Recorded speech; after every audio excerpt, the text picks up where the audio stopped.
His face was the only one in the room that did not shine with easy laughter. Jaw set, brows slightly drawn, he stood near the edge of the ballroom like a man who had stepped into the wrong movie. His tuxedo fit perfectly across his shoulders, the bow tie sitting neat against his collar. Yet there was a stillness in his eyes, a watchful calm, as if he was measuring every smile and every gesture before trusting any of it. Around him, bodies moved with rehearsed confidence. Executives glided from table to table, hands brushing against tailored sleeves, brushing against crystal glasses, never against responsibility. The ballroom itself glowed. Gold chandeliers spilled light over polished marble floors, over white tablecloths, over towers of desserts almost too perfect to touch. The air carried the scent of expensive perfume and aging wine. Soft music curled around the conversations, a carefully selected playlist that signaled wealth without needing to say it. Laughter rose in waves from the center of the room. Clusters of guests leaned into one another, heads tilted back, mouths open, faces relaxed in the comfort of being among their own. Near the main table, a small group had already marked him as background. They glanced his way with quick, dismissive eyes, the way people glance at a waiter who is standing a little too still. Their posture said everything. Loose shoulders, half-turned backs, movements that ignored his existence even when he stood only a few steps away. He could feel the distance more than see it. A quiet ring of empty space formed around him, just wide enough to keep him out of their casual conversations and private jokes. Inside, something heavy pressed against his ribs. He had been in rooms like this before, rooms where his face did not match their idea of power, and he knew exactly how quickly respect could turn into entertainment. His phone rested in his palm, screen dark but ready. He was not here by accident, and the decision waiting behind one call would reach far beyond the glittering walls of this ballroom. He had not yet been touched by their cruelty, but the night was already bending toward it. His expression softened only for a moment as a server passed by carrying a silver tray. He stepped slightly aside, shoulders angled politely, yet even this simple movement drew a few sidelong glances from guests nearby, as if he had shifted into a space he did not deserve. Their eyes lingered on him longer than necessary, not with curiosity but with quiet categorization. A quick up and down scan to decide who he was, what he was worth, and whether he belonged. The judgment settled before any of them spoke.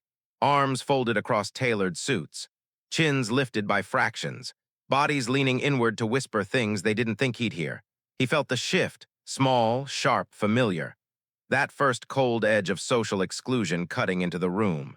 A silent reminder that he existed outside the invisible circle that defined their comfort. The ballroom's warmth did nothing to soften it. Elegant centerpieces flickered under candlelight, casting soft halos across the tables, but even beauty could not hide the tension that threaded through the polished air. He moved toward a quieter corner, hoping to observe the room without inviting interaction. But the movement only made him more noticeable. Some guests followed him with their eyes, trading smirks that carried the assumption that he was wandering without purpose. One woman in a red gown leaned back slightly, lips curling in amusement as she nudged the man beside her. He didn't need to hear her words. Her expression told him everything. To her, he was an interruption, an unexpected variable in a night designed for people who shared her privilege. A hollow feeling gathered behind his sternum. Not fear, not yet, just the heavy awareness of being watched for the wrong reasons. He swallowed it quietly, letting his shoulders settle into a posture that made him appear smaller, more compliant. But the phone in his hand betrayed the truth. Every vibration, every missed notification pulsed with decisions he was meant to make, decisions that could alter futures far larger than this room. Still, he waited, watched, measured the unfolding energy of the night, because the cruelty forming around him was not sudden. It was building slowly, like a tide gathering force before the inevitable crash. Something, someone, in this room was about to push him from the edge of discomfort into the deep water of humiliation. And they had no idea who they were about to provoke. A shift in the crowd pulled his attention toward the center of the ballroom. The executives, those who walked with inherited confidence, were beginning to cluster together, forming a ring of casual authority that others naturally gravitated toward.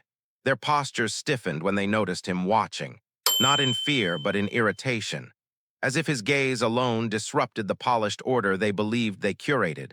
A few of them turned deliberately away, a subtle dismissal, a warning that he was drifting too close to the unspoken boundaries of their world. The chandelier's crystal reflections glimmered across their faces, carving angles of superiority in the warm, golden light. Their expressions were soft only when directed at one another, never when their eyes landed on him. He recognized the type, people who treated politeness as currency, exchanging it only with those they found valuable, those who looked through him with a confidence born from generations of unchecked entitlement. His chest tightened with the weight of unspoken memories. Moments from past rooms just like this, moments where he stood alone while others measured him, hoping he would shrink beneath their scrutiny. But tonight was different. Tonight he held the kind of leverage no one else in that ballroom could imagine. Leverage hidden within the quiet hum of his phone, waiting to tilt the balance of everything they thought they controlled. Still he stayed silent. Still he held his ground. Still he watched the executives grow bolder under their own assumptions. Then came the first real signal. A man in a cream-colored jacket leaned closer to his group, whispering something with a smirk tugging at the corner of his mouth. The others turned their heads subtly toward the protagonist, just enough to betray their interest, not enough to reveal their intent. Laughter followed, soft, discreet, but sharp enough to cut. Faces angled away as if the humor wasn't meant for public consumption, yet the sting of it carried through the air. The humiliation hadn't begun yet, not fully, but the whispers were forming into something more deliberate, something designed to test how far they could push a man they believed powerless. And as he lifted his phone again, pretending to check a message, a quiet tremor of tension settled over the ballroom. The night's cruelty was no longer a possibility. It was a promise.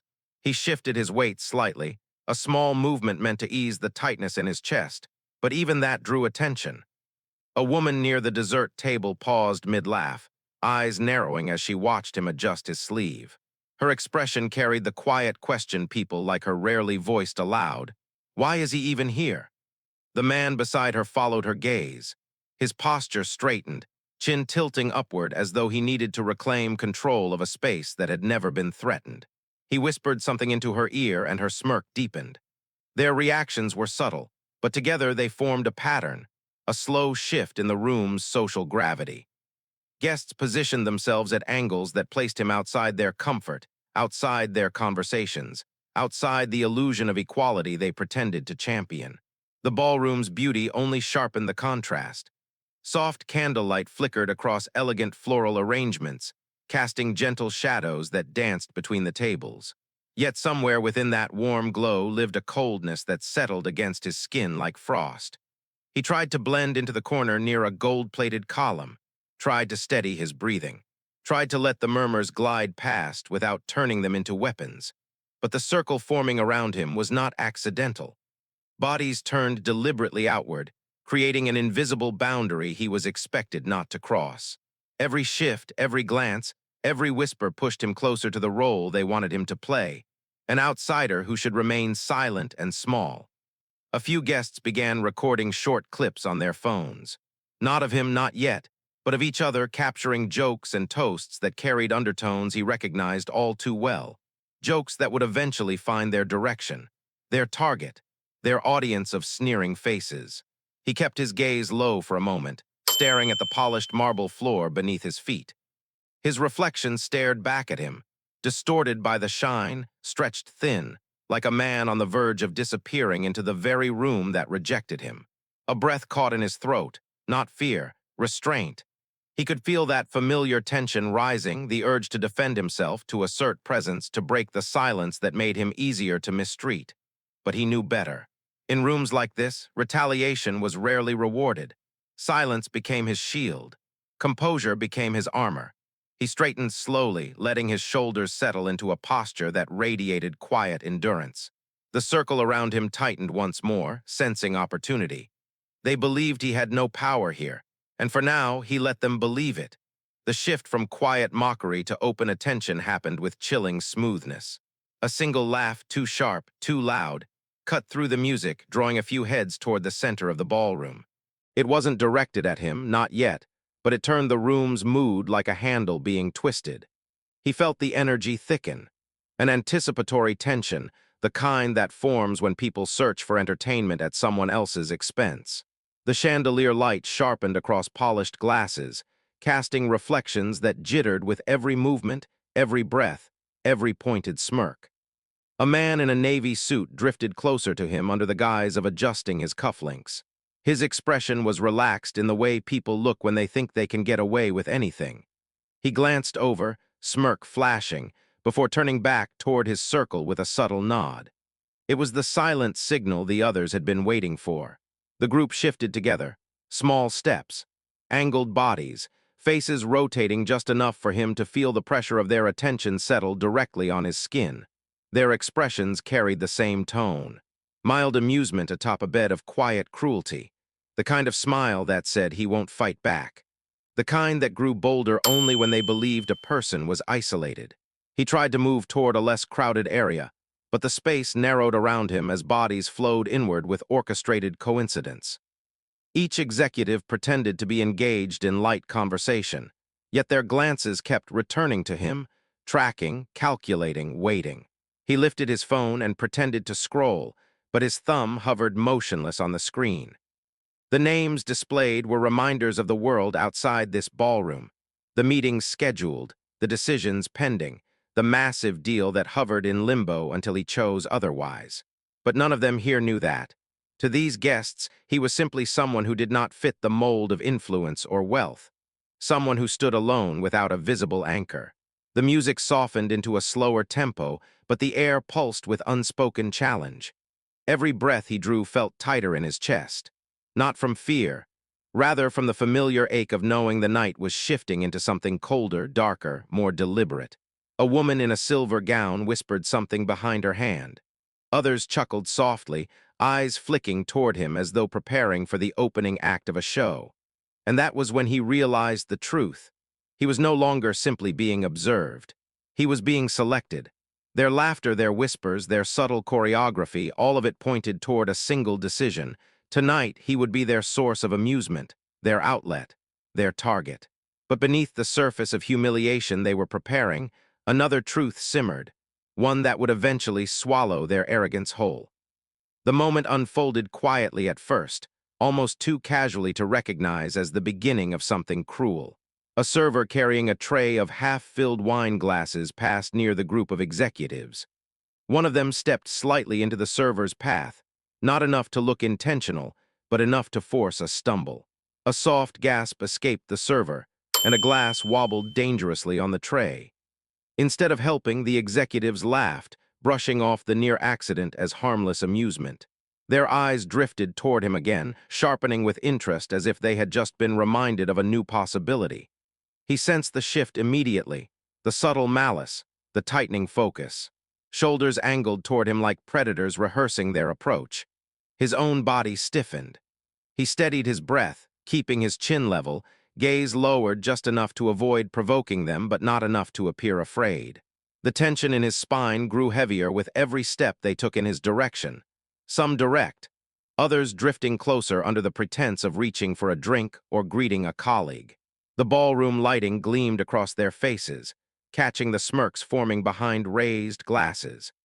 The music's soft rhythm did nothing to soften the hostility building beneath the elegant surface of the night. He tried to reposition himself beside a column, hoping to regain a small pocket of space. But even there, he wasn't alone. A pair of guests shifted deliberately, blocking the open path he had hoped to take. Their posture said everything. They were not protecting him. They were containing him. His chest tightened. Not fear, not yet. Just the quiet warning that humiliation was no longer a possibility, it was becoming a plan.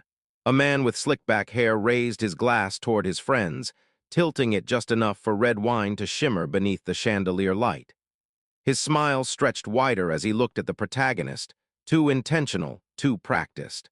A look meant to unsettle, a look meant to claim dominance without a word. The protagonist's breath caught in his throat.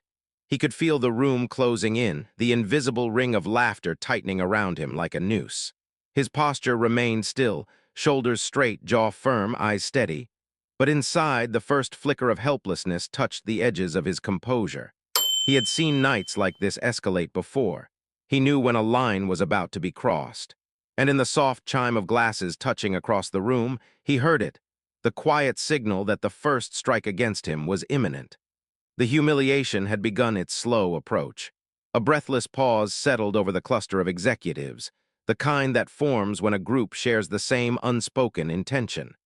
Their faces softened into masks of casual amusement, but their eyes carried a harder truth. Anticipation sharpened into cruelty. One of them, a tall man in a velvet jacket, lifted his wine glass slightly higher than the others. Not in celebration, not in conversation, but in quiet preparation. The crimson liquid swirled gently, catching threads of chandelier light and painting streaks of red across the glass. His fingers tightened around the stem with practiced confidence, as though he had performed this gesture many times before on people he believed were beneath him.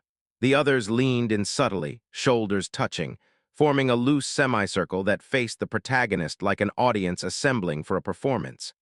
Their body language softened, but only in the way cruelty softens when it disguises itself as humor. A few guests not involved sensed something shift. Their glances flickered between the group and the man beside the column. Some recognized the tension but turned away quickly, unwilling to risk disrupting the social hierarchy that protected them. The protagonist stood motionless, his chin slightly lowered, his breathing controlled, his hands steady at his sides. But beneath his calm exterior, the rising pressure pressed deeper into his ribs. A quiet pulse of confusion, a slow ache of helplessness, a faint tremor of shame he fought to swallow. The velvet-jacketed man stepped forward, just one small step, just close enough for the air to tighten between them. His smile widened as he tilted his glass ever so slightly, testing the weight of the liquid, feeling the thrill of what he was about to do. The group around him stifled small bursts of laughter, their faces bright with the kind of arrogance that thrives in spaces where accountability rarely enters. The protagonist's heart thudded once, slow, heavy, resigned. He knew this moment, knew the type of men who created it, and knew there was no retreat from what was coming. The wine shimmered dangerously near the rim. His fingers curled inward, unseen by the crowd, as the first wave of dread washed through him. This was not the worst humiliation he had endured in his life, but it was about to become the most public. And the ballroom, glowing with gold and laughter, waited for the first drop to fall. The spill did not begin with a splash. It began with a quiet tilt, so small, so deliberate, that only the people closest to the velvet-jacketed man saw the intent behind it. His wrist rotated lightly, the crimson wine rising toward the rim like a tide preparing to break. For a brief heartbeat, the protagonist hoped the man would stop, hoped the night would retreat back into civility, hoped he was misreading the cruelty tightening around him. But the look on the man's face, smug, leisurely, entertained, told him exactly how this would end. The first drop fell onto his shoulder, a soft impact, a warm, sinking feeling as the liquid spread through the fabric of his tuxedo. And then the second drop, and then the rest. A sudden cascade of red poured across his chest, blooming into a dark stain that spread like ink in water. The room erupted before he could even inhale. Laughter burst outward in a wave, sharp, bright, merciless. Executives doubled over. Hands clutched at stomachs. Phones rose like glowing weapons, recording the moment as if capturing history. His eyes lowered, not in surrender, but in the desperate effort to maintain control. His breath caught halfway up his throat, forming a knot that refused to release. A sting crawled beneath his skin, shame wrapping itself around his ribs with suffocating precision. His body froze, shoulders locked, arms rigid at his sides. He didn't wipe the wine away, he couldn't. Movement felt dangerous. Movement felt like feeding their amusement. The scent of wine filled the air, rich, acidic, overpowering, and each breath dragged the humiliation deeper into his lungs. A trickle rolled down his sleeve, warm against his skin. Another slid to the floor, splashing softly against the marble. The velvet-jacketed man stepped back, pretending innocence with a grin that betrayed everything. His friends leaned into him, triumphant in their performance, proud of their boldness. One woman clapped a hand over her mouth, not to hide shock, but to hide laughter that refused to be contained. Around them, the ballroom kept glittering. Music kept playing. Servers kept moving. But the atmosphere shifted into something colder, something that wrapped the protagonist in isolation so complete he could feel it pressing against his spine. He swallowed hard, the burn of humiliation rising like heat beneath his collar. In that moment, he stood at the center of a circle not of applause, but of ridicule. And although they believed they had stripped him of dignity, they had unknowingly lit the fuse of their own downfall. The laughter didn't fade quickly. It rolled across the ballroom in uneven waves, sometimes thinning, sometimes rising again whenever someone glanced at the spreading red stain across his chest. It felt as though the room itself was breathing in rhythm with their mockery. His face tightened, barely perceptible. A small tremor twitched at the corner of his mouth before he forced it still. His eyes fixed on the marble floor, not out of defeat, but because looking anywhere else risked letting the humiliation crack through his composure. His shoulders, once firm and squared, dipped a fraction of an inch. It was the smallest collapse, but he felt it. The weight of dozens of eyes pushing him downward. The force of collective judgment making him smaller in a room where he had entered as an equal, even if no one else believed it. The wine continued sliding across his torso, seeping toward the waistband of his tuxedo. It clung to the fabric, heavy and sticky, as though trying to anchor him to this moment. The scent grew stronger with each breath, trapping him in the sensory cage of his own disgrace. A slow ache formed behind his sternum, not physical, emotional. A deep, gnawing hollowness that pressed against the edges of his composure, urging him to break, to react, to defend himself. But he remained frozen. The muscles in his neck tightened. His hands curled subtly at his sides, nails pressing into his palms until a dull sting grounded him. He focused on the pressure, on anything that wasn't the laughter. Phones hovered around him like orbiting satellites. Glowing screens capturing still frames of his humiliation, ready to be posted, shared, dissected. Each flash of a camera felt like a blow, a punctuation mark in a sentence aimed to erase his dignity. He felt the helplessness rise, a slow, suffocating wave that crawled up his spine and settled at the base of his throat. This was the moment humiliation became something deeper, something that whispered the old reminders he carried from rooms like this. You don't belong, you never did. Confusion followed, a sharp question that pulsed behind his eyes. Why him? Why tonight? Why did strangers feel entitled to turn him into entertainment? He glanced at his phone, not to use it, but to steady himself. Its weight in his hand reminded him of the truth they couldn't see. Power hidden under silence. Influence they would never suspect. A decision he had not yet made, but one that hovered in the background like a storm gathering pressure. He inhaled slowly. The air tasted bitter. His composure flickered. But it did not fall. And for a brief moment, a quiet endurance replaced the shame. A reminder that the night was not finished, and neither was he. The laughter sharpened, growing bolder now that no one had stepped in to stop it. What had begun as a reckless act had transformed into a spectacle, an unspoken agreement that his humiliation was fair game. A man near the center lifted his phone higher, angling it for a clearer shot of the wine-soaked tuxedo. His grin widened as he captured the moment, as though documenting proof of his own superiority. Another guest leaned into the frame, pretending shock for the camera before dissolving into laughter again. Their faces blurred together in his vision. Not because of tears, he refused to let them fall, but because the humiliation struck in waves, each one knocking something loose inside him. A memory, a wound, a quiet ache he had spent years learning how to bury. He stood straighter, but the tension in his spine felt brittle. His grip around his phone tightened, knuckles whitening as though holding it kept him from collapsing inward. His breath dragged shallow against constricted lungs, each inhale carrying the thick scent of wine clinging to his skin. One of the executives stepped closer, emboldened by the crowd's reaction. He circled around the protagonist slowly, eyes scanning him with unabashed amusement. Every step the man took was a reminder of the social hierarchy that ruled this room. A hierarchy built on wealth, arrogance, and the comfort of never being challenged. The protagonist's gaze remained steady, but inside, confusion twisted into something sharper. He had entered this event with a purpose: to observe, to evaluate, to decide the future of a deal that could alter the fate of companies and careers.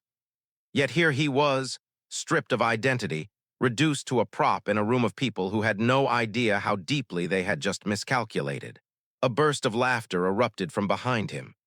A woman angled her body toward her friends, miming a dramatic reenactment of the spill, complete with exaggerated gestures meant to mimic his shock. Her friends clapped in delight, unbothered by the cruelty threaded through their amusement. His jaw tensed. His chest tightened again. The helplessness that had curled inside him earlier deepened into a quiet, suffocating stillness. He closed his eyes for half a second, just long enough to steady the tremor in his breathing. When he opened them, something in his expression had shifted, not brokenness, not anger, but a fragile endurance, stretched thin and trembling, holding itself together by sheer force of will. Around him, the party roared on, oblivious to the storm quietly gathering in the heart they had tried to humiliate. They believed the moment belonged to them. They believed the story ended here. But the collapse they celebrated was only the beginning. The noise around him swelled until it no longer sounded like laughter. It became something harsher, an echoing din that folded into his ears and pressed against his skull like a tightening band. Each chuckle, each pointed gesture, each raised phone felt like another hand pushing him deeper into the spotlight he never wanted. His expression barely moved, but inside cracks began to form. Tiny fissures in the calm he fought so hard to maintain. Shame pressed against his ribs, expanding with every second he remained still beneath their judgment. His shoulders, once held firm in quiet defiance, began to sag under the weight of the room. A subtle drop, almost invisible, but to him it felt like gravity itself had chosen to join the attack. His breath shortened, shallow and uneven, scraping through a throat that burned with the effort not to tremble. The wine cooled against his skin, seeping deeper into the fabric of his tuxedo. Each slow trickle down his arm reminded him that the moment wasn't fading. It was staining him in real time, becoming part of the night he wished he could erase. The scent grew thick in his nose, overwhelming his senses, binding itself to the humiliation tightening around him. He tried to shift his weight. One foot moved a fraction of an inch, but even that small motion attracted attention. A burst of laughter shot through the group as though they had been waiting for him to react. Someone mimicked the movement, exaggerating it into a theatrical stumble that sent their friends into another fit of cruelty. The helplessness rose again, but this time it wasn't soft or slow. It surged, a fierce internal pressure climbing up his spine, threatening to steal his breath entirely. The room blurred for a moment, not from emotion, but from the dizzying imbalance between what he endured and what he knew to be true. Because inside his pocket, reality waited. Power waited. Authority waited. The fate of this entire room lived in numbers, signatures, and decisions only he could make, yet none of them saw it. They saw only what they wanted to see, someone beneath them, someone safe to destroy. His eyes drifted across the room, not searching for help, there was none, but searching for something to hold onto within himself, a thread of composure, a fragment of strength, anything that could stop the collapse inching closer with every breath. He found it, not in anger, but in a thin strand of resolve that flickered deep beneath the shame. A fragile reminder that humiliation, no matter how public, did not define his worth. Not tonight. Not ever. But the pressure in his chest told him he was nearing the point where silence could no longer hold everything together. He was breaking, slowly, quietly, helplessly. The collapse they hoped for was happening, but not in the way they imagined. And as the laughter continued, something else stirred beneath the surface. A shift so subtle the room would never notice it. A shift that marked the beginning of their undoing. The laughter eventually thinned, but the damage lingered in the air like smoke. People returned to their drinks, their conversations, their postures of effortless confidence. Yet their eyes kept drifting back to him, waiting to see how the humiliation would settle on his skin. The shift was subtle but unmistakable. He was no longer just a guest in the room. He had become the evening's unofficial entertainment, a cautionary tale wrapped in spilled wine and forced stillness. Even those who hadn't participated in the cruelty felt the pull of the moment. Some glanced toward him with awkward sympathy that never quite reached their expressions. Others stared longer than necessary, curious but unmoved, choosing the safety of silence over the risk of intervention. A few, the worst of them, watched him with lingering amusement. waiting to see if another drop of wine, another joke, another shove of social pressure would push him further under. He felt every eye, felt the weight of being studied like an object rather than a person. His chest tightened again, breath catching against the remnants of shame that refused to loosen their grip. He straightened his posture, but the movement felt fragile, like repositioning something already cracked. His fingers brushed against the edge of his phone, the cold metal grounding him for a brief second. It reminded him of truth, of power, of the decision waiting beyond this ballroom's glittering cruelty. But the truth brought no comfort yet, only confusion swelling inside him like a tide pulling in too many directions. Why should he endure this? Why should he remain silent? Why had the room chosen him? Across the marble floor, a couple reenacted the spill again, this time more dramatically, exaggerating the movement as their friends laughed quietly behind their hands. Their shoulders shook. Their eyes sparkled with the kind of humor that feeds on the vulnerability of others. He swallowed hard. The endurance he had managed to hold onto now felt thin, trembling, and stretched to breaking. His throat burned with the effort not to react, not to let the collapse inside him become visible. The atmosphere around him shifted once more, not louder, not harsher, just heavier, as though the ballroom itself was leaning in, watching him struggle in a place where he was expected to fail. Even the chandelier light seemed to dim around his figure. Not truly, but in the way perception shifts under emotional strain, casting shadows in places where confidence used to live. His heart beat unevenly, too fast, too shallow, too loud inside his own chest. He felt the helplessness reach its peak, a suffocating pressure that forced him to stand absolutely still, because any movement might break the thin barrier holding him together. Yet beneath that collapse, something else flickered, faint, almost imperceptible. A spark, a beginning of the internal shift that would soon turn silence into consequence. But the room didn't notice. They only saw a man drowning quietly in humiliation. They believed the moment belonged entirely to them. What they didn't see was how close they stood to the edge of their own unraveling. The room began to settle into its rhythm again, the mockery fading into background chatter as though the humiliation had been nothing more than a brief performance. But inside him, the collapse had reached a point where silence could no longer absorb the weight. His expression remained composed, but beneath the stillness, something fundamental shifted. A tremor lived in the corner of his jaw. A tightening spread across his brow. His eyes, once lowered in restraint, lifted with a new heaviness, an exhausted clarity that often appears in a person moments before they reclaim themselves. His body language changed too, almost imperceptibly. His shoulders drew back by a fraction, reclaiming a piece of the space they had taken from him. His spine straightened, no longer bending beneath the pressure of ridicule. His fingers loosened around the phone, not because he felt safe, but because he finally stopped fighting the truth of what he needed to do. The ballroom's atmosphere remained polished, but the temperature around him felt colder, sharper. Candlelight flickered off glass surfaces, as though reacting to the tension rising in the space he occupied. Chandelier reflections scattered across the marble floor, bending and distorting in ways that mirrored the internal fracture he was trying to hold together. The social tension tightened again when a few lingering guests noticed his shift. Their laughter softened, replaced by curious glances. Not empathy, just interest. The kind of interest people develop when they sense a story is evolving into something more complicated than they expected. The group that had mocked him earlier grew quiet. One man whispered something behind his hand, eyes locked on the protagonist with a cautious squint, as though trying to determine why the moment no longer felt as amusing as before. Their postures stiffened slightly, not enough to show fear, but enough to betray a subtle crack in their confidence. He didn't move toward them. He didn't need to. The shift inside him radiated outward, altering the balance of the room in ways they couldn't yet understand. His internal world transformed from collapse into a fragile, trembling strength. Not anger, he wasn't there yet. Not triumph, still too far away. But the breaking point had arrived, the point where helplessness curved into clarity, where shame settled into something steady enough to stand on. He drew one deep breath, the kind that shakes the ribs before it steadies the heartbeat. And as he exhaled, the atmosphere changed again. It was small, subtle, invisible to most, but powerful enough to unsettle the ones who had enjoyed his humiliation minutes before.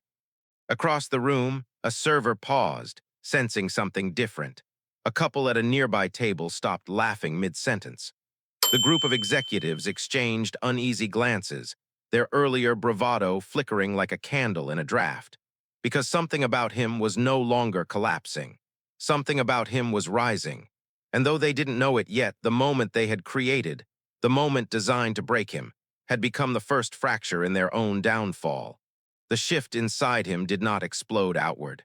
It moved quietly, like a fault line awakening beneath polished marble.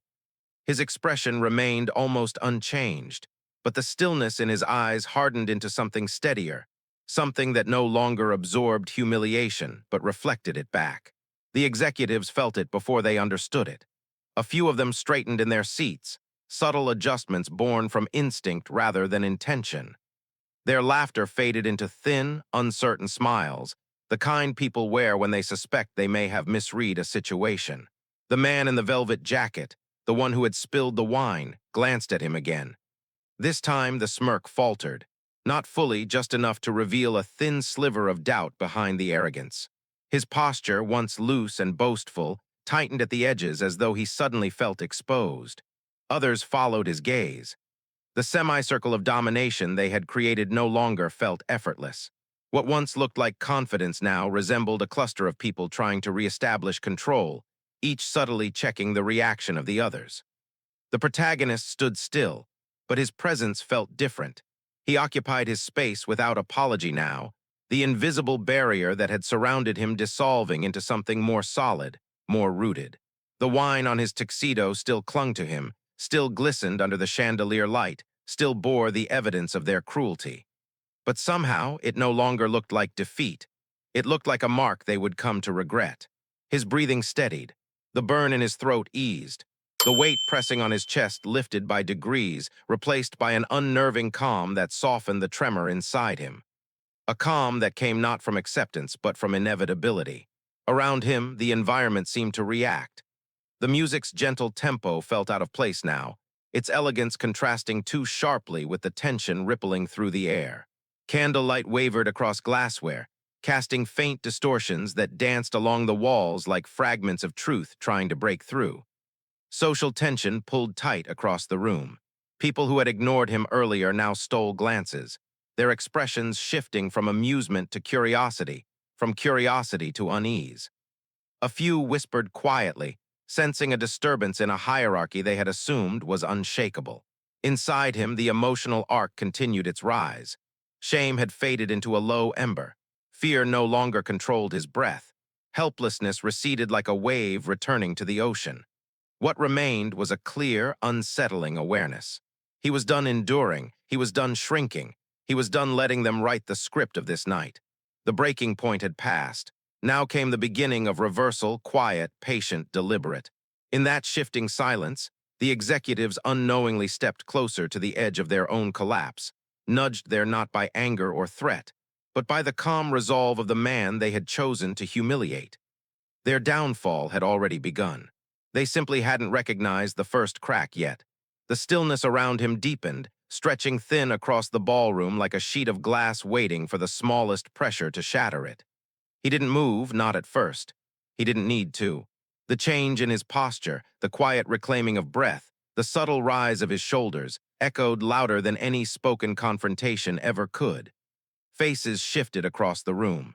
The executives who had mocked him minutes earlier now watched him with a mixture of curiosity and something new, a faint, rising uncertainty threading beneath their expressions. They couldn't understand why his silence no longer looked like defeat. They couldn't place why the man they had drenched in wine suddenly seemed grounded in a way that disrupted the balance of the night. He lifted his chin by a fraction, just enough for his gaze to level with the world instead of the marble floor. His eyes were still damp with the sheen of humiliation, but beneath that, something steadier glowed, a fragile confidence stitching itself back together.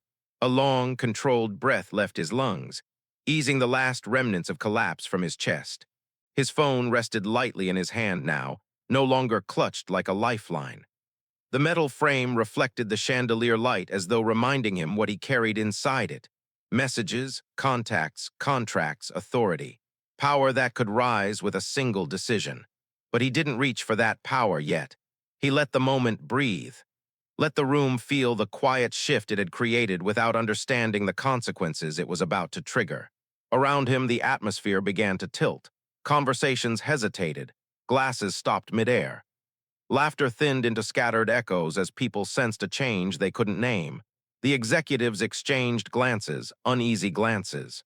The velvet-jacketed man frowned subtly, as if trying to recalibrate the moment, trying to understand why the man they had chosen to break now stood with a stillness that felt dangerously controlled. Social tension climbed upward, threading through the crowd like an electric current. People leaned forward in their seats, their instincts whispering that the night was no longer unfolding in the direction they expected. Inside him, the emotional hierarchy continued its arc. Shame had dwindled to a quiet ache. Fear no longer held his breath hostage. Helplessness had dissolved into the floor beneath him. What lived in him now was a quiet strength, thin, trembling at the edges, but unmistakably present. He was no longer the man absorbing their cruelty. He was the man about to decide what to do with it. The executives didn't know it yet. They thought they still owned the room, still controlled the story, still commanded the hierarchy. But the truth sat in the calm of his chest, in the steadiness of his breath, in the unreadable expression that made their confidence falter. Tonight's balance had started to shift, slowly, quietly, irrevocably. And though no one could see the full shape of it yet, the fault lines beneath their arrogance had begun to spread. What they had built on humiliation was about to crumble beneath the weight of truth. All it needed was the next moment to tip. The shift inside him finally began to surface, not with a dramatic gesture, but with a quiet exhale that steadied his entire frame. A calmness settled over him, calm in the way an ocean stills before pulling back into a powerful tide. For the first time since the wine touched his skin, the humiliation no longer clung to him alone. It drifted outward, back toward the people who had created it. He lifted his gaze fully now, not upward, not downward, straight ahead. His eyes swept across the ballroom with a clarity that unsettled even those pretending not to watch. Every face, every smirk, every lingering spark of amusement met a look that felt too composed, too deliberate for someone they assumed was broken. The velvet-jacketed man stiffened. His earlier confidence thinned into a brittle edge.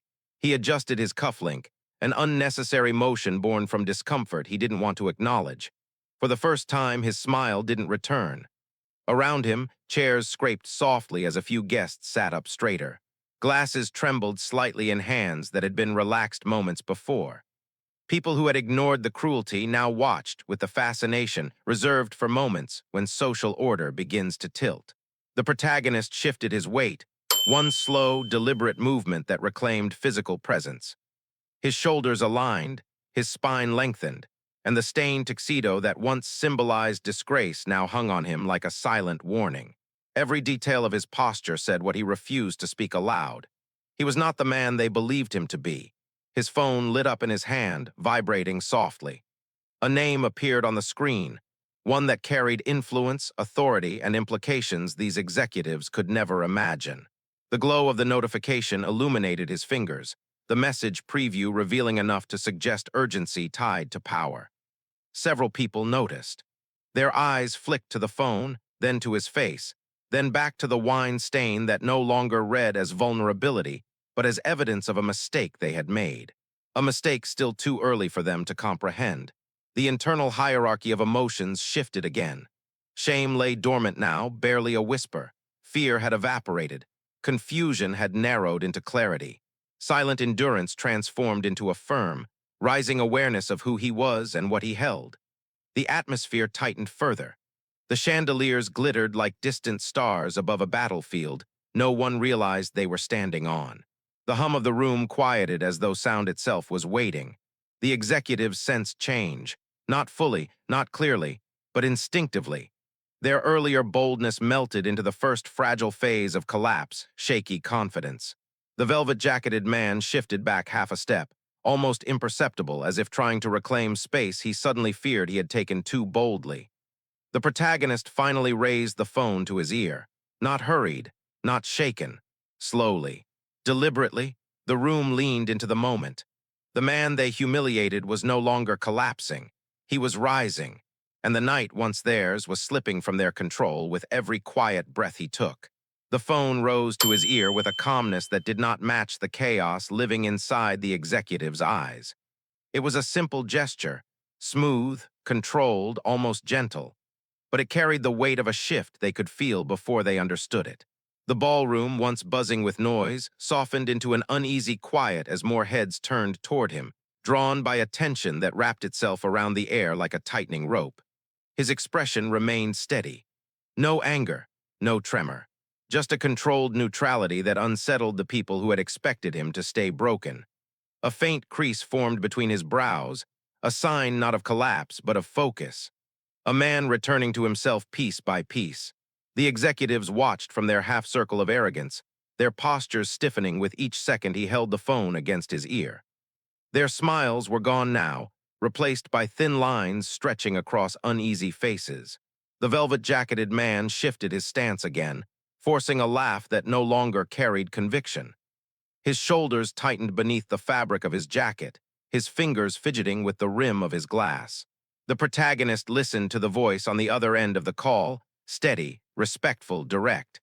Not the tone one uses with a subordinate, not the formality reserved for strangers. This was the tone of someone speaking to authority, real authority. He responded quietly, his voice low enough that only fragments reached the nearest guests. But those fragments were enough. Enough to reveal urgency, enough to reveal involvement, enough to suggest he wasn't here by accident.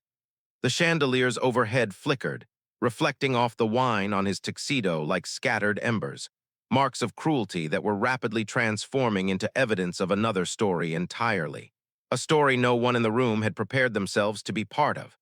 Social tension spiked, sharp and visible in the stiff lines of the executive's shoulders. A woman in the group whispered nervously to the man beside her, her eyes darting between the protagonist and the exit as though trying to gauge the consequences of the moment. Others exchanged glances loaded with silent questions, questions they were suddenly afraid to articulate. Because the phone call didn't sound like a retreat. It sounded like coordination. It sounded like decision-making. It sounded like power. The emotional arc inside him continued its rise. Shame had vanished. Fear had burned away. Helplessness had been replaced by something far more composed, clarity sharpened into quiet resolve. He ended the call slowly, lowering the phone with a measured breath. He didn't smile. He didn't gloat.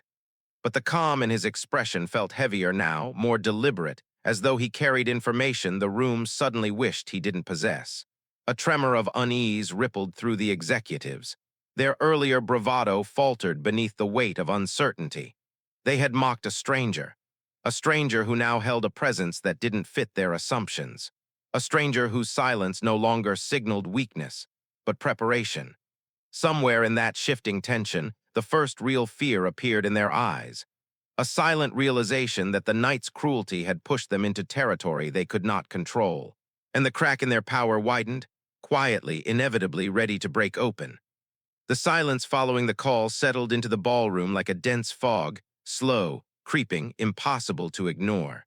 Conversations that had restarted moments earlier faltered again, thinning into hesitant murmurs as more people sensed the shift radiating from him.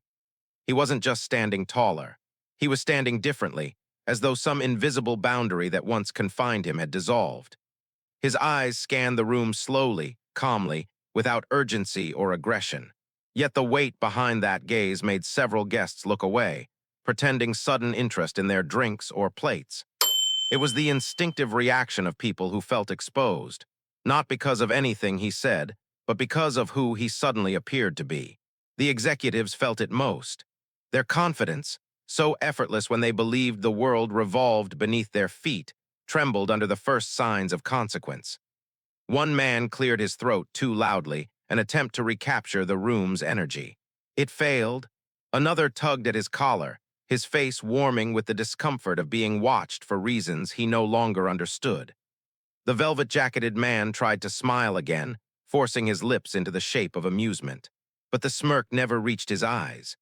A faint pulse of worry throbbed in the tense line of his jaw, a small betrayal of the fear beginning to crack through his earlier bravado. He took a half step back without realizing it. People notice these things, even when they pretend they don't. The protagonist's stained tuxedo glistened under the chandelier light.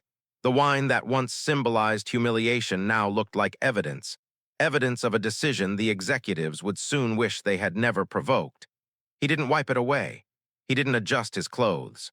He let the mark sit there, shifting the shame back onto the people who had created it. Inside him, the emotional arc continued its controlled ascent. Shame had burned itself to ash. Fear had dissolved completely. Confusion was gone. What lived in him now was a quiet, sharpened awareness, an internal steadiness shaped by understanding exactly what they had risked without knowing. A few guests finally approached the executives, whispering with thinly disguised curiosity. Not questions of empathy, but of concern. Who was he? Why the phone call? Why the sudden stillness in his posture? Why did the room feel different around him? Their murmurs weren't loud, but in a space so charged with tension, even whispers felt like echoes. The executives exchanged uneasy looks, their earlier unity unraveling under the pressure of uncertainty. No one wanted to admit fear first, but fear had already arrived, settling into their shoulders, tightening their movements, carving doubt into the corners of their eyes. The protagonist's phone vibrated again, shorter this time, but unmistakably urgent. He glanced at the screen. A new message, a new confirmation, a new shift. The light from the phone illuminated his calm expression. He didn't smile. He didn't react. But the executives saw something in his stillness that terrified them more than anger ever could control. A realization began to dawn in the back of their minds. They had not humiliated a powerless guest. They had humiliated someone who did not need to fight for respect, someone whose influence existed beyond the glittering walls of the ballroom. They had mocked a man who could reach into their world with a single decision and reshape everything they took for granted. The unraveling had begun. Their downfall, once a distant possibility, now trembled at the edges of the night, waiting to be named. The unraveling no longer hid in subtle glances or quiet discomfort. It spread openly now, crawling across the ballroom like a slow, inevitable tide. People who had once laughed without restraint now watched him with widening eyes, their expressions shifting from curiosity to uncertainty to dawning alarm. The executives felt it most sharply. Their once loose postures stiffened into rigid lines, as though bracing against something they could no longer see but could undeniably feel. The velvet-jacketed man's confidence crumbled first. His fingers tapped nervously against his glass, the sound sharp and uneven, betraying the panic simmering beneath his thinning composure. He scanned the crowd as if searching for an exit that might save him from the consequences he had not yet heard but already feared. His smirk had vanished entirely, leaving only a pale, tight-lipped uncertainty that deepened each time his gaze met the protagonist's calm, steady expression. The others weren't far behind. A woman in a silver gown tucked her hair behind her ear repeatedly, hands trembling with each attempt. Another man adjusted his tie, then his collar, then his cuffs, desperate motions of someone trying to arrange the appearance of control while losing every shred of it. Whispers intensified throughout the ballroom. A ripple of murmurs spread from table to table as guests pieced together fragments of what they had witnessed. The wine, the humiliation, the phone call, the sudden stiffness in the air. Every detail rearranged itself into a new, uncomfortable possibility, one none of them had considered when they laughed at him. His phone vibrated again. He glanced at the notification, his brow relaxing in recognition. This time, when he lowered the device, he didn't hide the message preview. A few executives caught a glimpse, and their faces drained of color, a company name, a negotiating director, a timestamp, a phrase that confirmed authority they had never imagined. Awaiting your final approval on the $500 million contract. The message lasted only a second on the screen, but it was long enough. Long enough for the weight of truth to land across the ballroom like a falling stone. The protagonist didn't speak. He didn't need to. His silence now carried a gravity that shifted the entire room's alignment. What once felt like weakness now felt like restraint. What once looked like submission now looked like judgment waiting to be delivered. One executive whispered something hurriedly to another, but the words tangled in panic. Their unity fractured entirely. They were no longer a powerful group. They were individuals scrambling beneath the crushing realization that the man they humiliated held the future of their careers in the palm of his wine-stained hand. A few guests stepped back, distancing themselves from the executives as though proximity might tie them to the unfolding disaster. Eyes avoided theirs. Faces turned away. Support evaporated from the room in seconds, leaving them exposed in the center of their own arrogance. Shaky confidence gone. Exposure already underway. Destruction inevitable. The protagonist inhaled deeply, letting the breath settle in his chest. The calm he carried now was no longer the quiet endurance of someone trying to survive humiliation. It was the calm of someone preparing to make a decision that would change everything. A final wave of silence rippled through the ballroom. It was a silence of recognition, a silence of consequence, a silence of fear. The night they believed they controlled had slipped out of their hands completely. Their downfall stood only one decision away, and he was ready to give it shape. The tension in the ballroom thickened until it felt like the air itself was holding its breath. He stood in the center of it, not by choice, not by design, but by the natural gravity of truth finally taking its place. The wine stain across his tuxedo, once a mark of humiliation, now glowed beneath the chandelier like a warning they wished they could ignore. He didn't rush, he didn't speak. His calm held the room hostage, tightening every chest and hollowing every confident expression into something fragile and uncertain. The executives stood frozen. Not one of them moved toward him. Not one of them stepped forward to apologize. Their pride kept them still, their fear kept them silent. They watched him as though waiting for a verdict they already knew they deserved. His phone vibrated once more. A final message. A confirmation. A question only he had the authority to answer. He lifted the device, reading the words quietly. The glow lit his face with a soft, steady brightness, casting sharp reflections across the wine-soaked fabric on his chest. The room leaned closer, not physically, but emotionally, as if drawn toward the pivot of fate that now rested in his hands. He inhaled slowly. The breath moved through him like the settling of a storm. Then he tapped the screen with a single, controlled motion. A decision sent. A future sealed. A $500 million deal withdrawn in real time. The fallout began instantly, though no one dared speak first. The executives' faces twisted with disbelief, then panic, then devastating clarity. One staggered backward, gripping the edge of a table for support. Another pressed a trembling hand to his forehead, eyes wide with the shock of irreversible loss. The velvet-jacketed man looked as if the air had been ripped from his lungs. His earlier arrogance evaporated, leaving only fear carved into the tense lines of his face.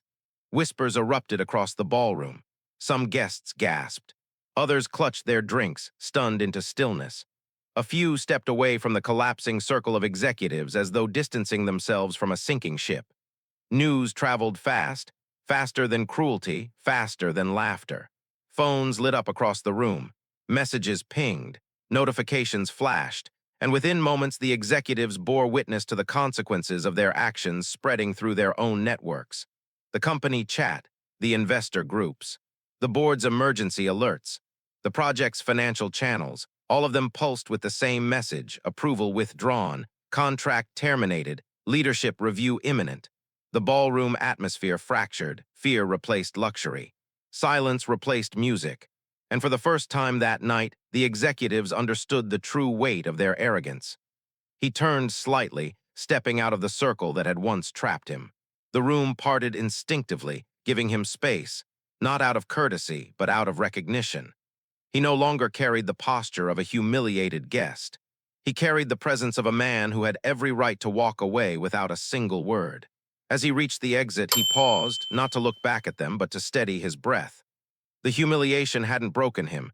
It had revealed them. Outside, the night air met him with quiet relief. The world felt wider than the glittering cruelty he had left behind. He closed his eyes once, letting the cool air wash the scent of wine from his mind. And when he opened them again, he carried a truth no one in the ballroom could deny. Power doesn't always speak loudly. Sometimes it stands still. Sometimes it endures. Sometimes it waits. And when the moment comes, it answers without raising its voice. Inside the ballroom, their downfall continued to unfold. Careers collapsing, reputations shattering, alliances breaking under the pressure of consequences they created with their own hands. His silence had ended them. His decision had transformed their arrogance into ruin. And as he walked away, the moral of the night settled into place like the final beat of a cinematic score. Cruelty is loud, but justice, when it arrives, is unmistakably clear.